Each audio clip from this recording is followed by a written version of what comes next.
11 ஆண்டுகளுக்கு பிறகு மீண்டும் வன்னியர் சங்க மாநாடு.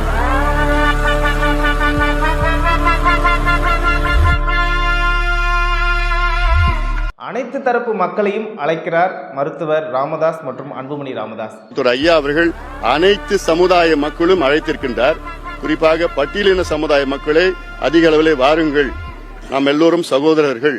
அனைத்து தரப்பு மக்களுக்கும் வன்னியர் சங்கம் செய்தது என்ன, பாமக செய்தது என்ன? வன்னியர் சங்கம் தோன்றிய போது இடஒதுக்கீடு போராட்டத்தில் உயிர் நீத்த தியாகிகளுக்கு வன்னியர் சங்கமும் பாமகவும் செய்தது என்ன?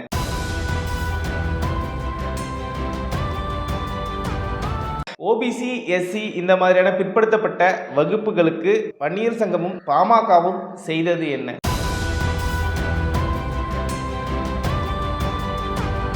வன்னியர் சங்க மாநாட்டால் மீண்டும் எழுச்சி பெறுமா பாமக?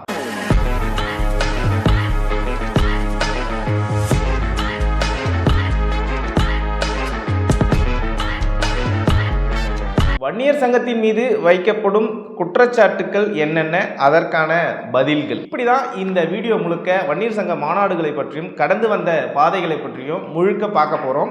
11 ஆண்டுகளுக்கு பிறகு மீண்டும் நடக்க போகும் இந்த வன்னியர் இளைஞர் பெருவிழா சித்திரை மாநாடு எந்த மாதிரி நடக்க போகுது, அனைத்து தரப்பு மக்களையும் அழைப்பதற்கான காரணம் என்ன அப்படிங்கிற மொத்த முழு டீட்டெயில்டா நம்ம வாய்ஸ் ஆஃப் ஹீமா சேனல்ல பார்க்க போறோம்.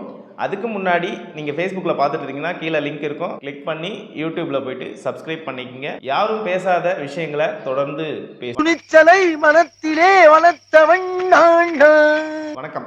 சித்திரை முழு நிலவு பெருவிழா அப்படின்னாலே வன்னியர்கள் மத்தியில் மிகப்பெரிய ஒரு எழுச்சியை உண்டாக்கும். அப்படிதான் கடந்த ஒரு 11 ஆண்டுகளுக்கு முன்னர் வரைக்கும் வருடம் சித்திரை முழு நிலவு பெருவிழா அப்படிங்கிறது நடக்கும்.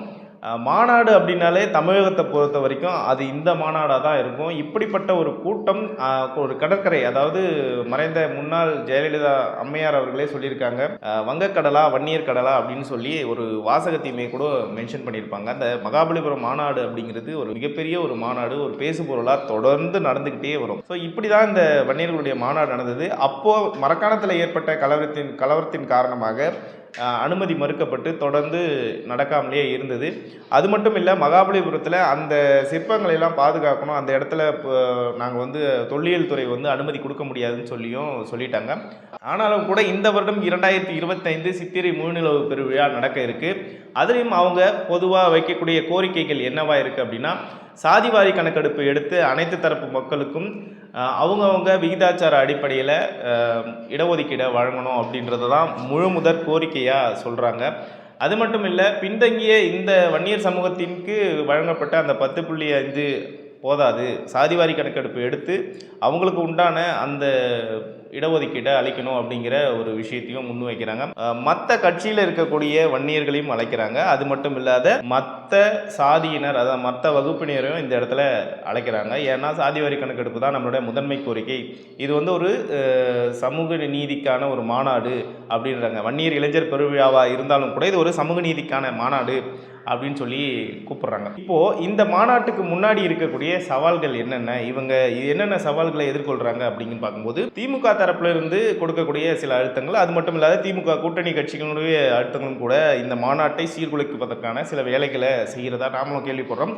அப்படி என்னென்ன செய்கிறாங்க அப்படின்ற விஷயங்களை பார்ப்போம். இப்போ ஒரு உதாரணத்துக்கு சொல்லணும் அப்படின்னா, திமுக என்ன பண்ணுதுன்னா, பாமகவிலிருந்து பிரிந்து பாமகவுக்கு எதிராக இருக்கக்கூடிய ஆட்களை கட்டமைச்சு இந்த மாநாட்டுக்கு எதிரான பிரச்சாரத்தை சீர்குலைக்கிற விதமாக சில விஷயங்களை பண்ணுறாங்க. அப்படி தான் அவங்க பேசக்கூடிய சில விஷயங்கள் என்ன அப்படின்னா, திமுகவுடைய கையாட்களாக இருக்கக்கூடிய சிலர் பேசக்கூடிய விஷயம், மறைந்த திரு காடுவெட்டியார் குரு அவர்களை ஒரு சில விஷயங்கள் சொல்லி டாமினேட் பண்ணுறதும், அப்புறம் இடஒதுக்கீட்டு போராட்டத்தில் உயிர் நீத்த 21 தியாகிகளுக்கு இப்போ மணிமண்டபன்ற பேரில் ஒரு நாடகத்தை நடத்தினது இவங்க பாமக என்ன செஞ்சிருச்சு அப்படின்ற ஒரு கேள்வியை முன்வைக்கிறாங்க. பாமகவிலிருந்து விலகி திமுகவுடன் கூட்டணியில் மற்றும் திமுகவுடைய உறவு வைத்துக்கொண்டு தன்னுடைய சொந்த இனத்திற்கே துரோகம் இழைக்கக்கூடிய சில நபர்கள் திமுகவுடன் கூட்டு சென்றுட்டு இந்த மாநாட்டை சீர்குலைப்பதற்கான வேலைகளை செய்கிறாங்க. அப்படி என்ன மாதிரியான வேலைகள் செய்கிறாங்க அப்படின்னா, அவங்க வந்து தொடர்ந்து ஒரு விஷயத்தை பேசிட்டு வராங்க. என்ன அப்படின்னா, இடஒதுக்கீட்டு தியாகிகளுக்கு உயிர் பிரிந்தவர்களுக்கு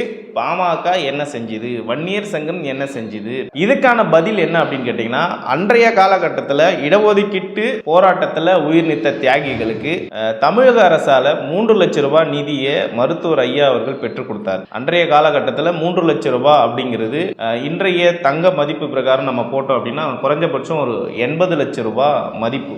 அதாவது இன்னைக்கு 80 லட்சம் ரூபாய் மதிப்பு இருக்கக்கூடிய அமௌண்ட் தான் அன்னைக்கு ஒரு 3 லட்சம் ரூபாய். அந்த அமௌண்ட்டை தான் வாங்கி கொடுத்துருக்காங்க. திமுகவுடைய கைக்கூலியாக இருக்கிறவங்களுக்கு விஷயமே தெரியாது அன்றைக்கி என்ன பண்ணாங்க. அதில் முக்கியமாக சொல்லணும்னா, கலைஞர் அவர்களே திண்டிவனத்தில் நடந்த இந்த ஒரு மீட்டிங்கில் தெளிவாக சொல்லியிருக்காரு. திரு ராமதாஸ் அவர்களுடைய அழுத்தத்தின் பேரில் அவங்களுக்கு 3 லட்சம் ரூபாய் நிதி வழங்கப்பட்டது. அது மட்டும் இல்லை, மாதம் 3000 ரூபாய் நிதி உதவியும் வழங்கிட்டு இருக்காங்க, பென்ஷன் கொடுத்துட்டு இருக்காங்க, இப்போ வாங்கிக்கோங்க. இதையும் தாண்டி பாமக தரப்பில் ஒவ்வொரு வருடமும் அவங்களுக்கு தனிப்பட்ட முறையில் சில விஷயங்கள் செய்கிறாங்க. அதை வெளிப்படையாக செய்யாமல் மறைமுகமாக செய்கிறாங்க. ஏன்னா பாமகவட்ட இருக்கக்கூடிய ஒரு மைனஸ் அப்படின்னா, அவங்க எதையுமே செஞ்சதை கிளைம் பண்ணிக்கல. அப்படி இதை வந்து அடிக்கடி அன்புமணி ராமதாஸ் அவர்களே சொல்லுவார், செஞ்சதை கிளைம் பண்ணிக்கல அப்படின்னு சொல்லி சொல்லுவார். அது மாதிரி அவங்களும் காசோலைகளை வழங்குறாங்க. இதே கேள்வி கேட்கக்கூடிய திமுகவை பார்த்து என்ன கேட்கணும் அப்படின்னா, மொய்ப்போர் தியாகிகள் மூலமாக தான் இன்னைக்கு திமுக அப்படின்ற ஒரு கட்சியை உருவாச்சு. இன்னைக்கு திமுகன்ற ஒரு கட்சி ஆட்சியிலையும் இருக்கு.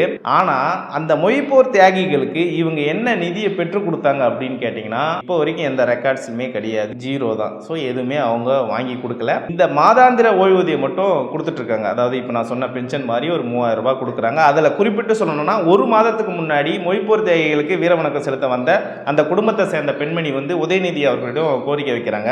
துணை முதலமைச்சர் திரு உதயநிதி அவர்களிடம், எங்களுக்கு வந்து நீங்கள் கொடுக்குற 3000 ரூபாய் ஆட்டோ செலவு கூட பத்தலை, மொய்ப்போர் தியாகிகள்னு சொல்கிறீங்க, எங்கள் கூட்டம் நடத்துறீங்க, எல்லாம் பண்ணுறீங்க, எங்களுக்கு என்ன பிரயோஜனம் அப்படின்னு கேட்கும்போது, உதயநிதி அவர்கள் வீட்டுக்கு அழைச்சி தன்னோட வீட்டுக்கு கூப்பிட்டு போயிட்டு அவங்களுக்கு அந்த நிதியை வந்து ஒரு 1 லட்சம் ரூபாய் செக் வந்து கொடுக்குறாங்க. இன்னைக்கு இத்தனை வருஷமா ஆண்டுகிட்டு இருக்க இந்த திமுக கட்சியே வந்து இந்த மொய்ப்போர் தியாகிகளுக்கு எதுவுமே செய்யல. ஆனா அன்றைய காலகட்டத்தில் உயிரிழந்த அந்த இடஒதுக்கீட்டு தியாகிகளுக்கு மருத்துவர் ஐயா அவர்கள் 3 லட்சம் ரூபாய் பெற்றுக் கொடுத்துருக்காரு. அது மட்டும் இல்லை, அந்த குடும்பங்களுக்கு ஏதாவது இன்னல்கள் ஏற்பட்டால் உடனடியாக தீர்க்க சொல்லி அவர் இன்றளவும் உதவி செஞ்சிட்டு இருக்காங்க. இதில் முக்கியமாக வேல்முருகன், CN ராமமூர்த்தி போன்றவர்கள்லாம் கருத்து தெரிவிக்கிறாங்கல்ல, அவங்களுக்கு முக்கியமாக ஒரே ஒரு விஷயம் மட்டும்தான் திருப்பி கேட்கணும். என்ன அப்படின்னா, அந்த இடஒதுக்கீட்டு தியாகிகள் குடும்பத்தை சேர்ந்த யாராவது மாற்று கட்சியில் இருக்காங்களா அப்படின்னு கேட்டிங்கன்னா இல்லை. பெரும்பான்மையானவர்கள்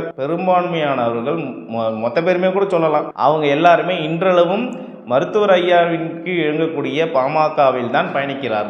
எந்த பிரச்சனையாக இருந்தாலும் பாமக தான் பார்க்குது. ஆனால் இவங்களுக்கு சம்மந்தமே இல்லாத இந்த விஷயத்தை பொதுவெளியில் பேசி தங்களுடைய இருப்பை தக்க வச்சுக்கிறதுக்காக பேசுகிறாங்க. சரி, அடுத்த கட்டத்துக்கு வருவோம். அடுத்ததாக அவங்க எல்லா மக்களையும் கூப்பிடுறாங்க, அனைத்து சாதிகளையும் கூப்பிடுறாங்க. அனைத்து சாதிக்கும் பாமக என்ன செஞ்சுது அப்படின்னு கேட்குறாங்க. மத்தியில் மருத்துவ படிப்பில் SC STக்கு தனி இடஒதுக்கீடை உறுதி செய்தவர் மருத்துவர் அன்புமணி ராமதாஸ் அவர்கள். இது ஒரு உதாரணம் தான். இந்த மாதிரி நிறைய அந்த மக்களுக்கு செஞ்சிருக்காரு. அடுத்ததா OBC பிரிவுக்குள்ள வரக்கூடிய மக்களுக்கு மத்திய தொகுப்புல இடஒதுக்கீடு அப்படின்னு மண்டல் கமிஷன் தலைமையில் ஒரு கூட்டம். அந்த கூட்டத்தில் மருத்துவர் ராமதாஸ் அவர்கள் கலந்து கொண்டு இந்த பரிந்துரையை அமல்படுத்தியே ஆக வேண்டும், இல்லைனா நாங்கள் கூட்டணி விட்டே விலகுவோம்னு சொல்லி அன்றைக்கு நிர்பந்தம் செய்து அந்த OBC இடஒதுக்கீட்டை கொண்டு வந்தவர் மருத்துவர் டாக்டர் ராமதாஸ். அப்போ அது மட்டும் இல்லை, இந்த 108 சாதிகளுக்கு இடஒதுக்கீடு MBC 21 பேர் உயிரிழந்து தான் இந்த MBCன்ற ஒரு கோட்டாவை தமிழகத்தில் உருவாக்கப்பட்டது. அந்த இடஒதுக்கீட்டு போர் மூலமாக கிடைக்கப்பட்டது தான் இந்த MBC அப்படின்ற கோட்டா. அப்போ இந்த OBC மக்களுக்கும் SC ST மக்களுக்கும் மற்றும் சிறுபான்மை சார்ந்த முஸ்லீம் அணிகளுக்கும் இடஒதுக்கீட்டை பெற்றுக் கொடுத்தது மருத்துவர் டாக்டர் ராமதாஸ் அவர்கள் தான். அதனால் ஒன்றுமே தெரியாத தற்கூரி மாதிரி இவங்களுக்கு என்ன செஞ்சுட்டாங்க, இந்த மாநாட்டில் நாங்கள் ஏன் கலந்துக்கணும், இவங்க ஏன் அதுக்கு போகணும் அப்படின்ற மாதிரியான பொய் பிரச்சாரங்களை தொடர்ந்து செய்வாங்க. ஆனால் இந்த மாநாடு மிகப்பெரிய அளவில் 11 வருடம் கழித்து நடக்கிறதுனால மிகப்பெரிய கூட்டம் எப்படியும் சேரப்போகுதுன்றதில் மாற்று கருத்து கிடையாது. மகாபலிபுரமே ஸ்தம்பித்தாலும் அது மட்டும் இல்லை, ECR சாலையே ஸ்தம்பிக்கும் அளவுக்கு இந்த மாநாடு அமையும், தமிழ்நாடே திரும்பி பார்க்கும் அப்படிங்கிறதுல எல்லளவும் மாற்றம் இல்லை. அதை நோக்கி தான் எல்லாரும் வெயிட் பண்ணிட்டு இருக்காங்க. ஸோ நம்ம இதில் வந்து பேசிக்காக தான் சில விஷயங்கள் சொல்லியிருக்கோம். மேலும் சில விஷயங்களை தொடர்ந்து நாம் இந்த இடத்துல பதிவு பண்ணிகிட்டே இருக்கோம். இன்னும் ஒரு காணொலியில் சந்திப்போம். நன்றி.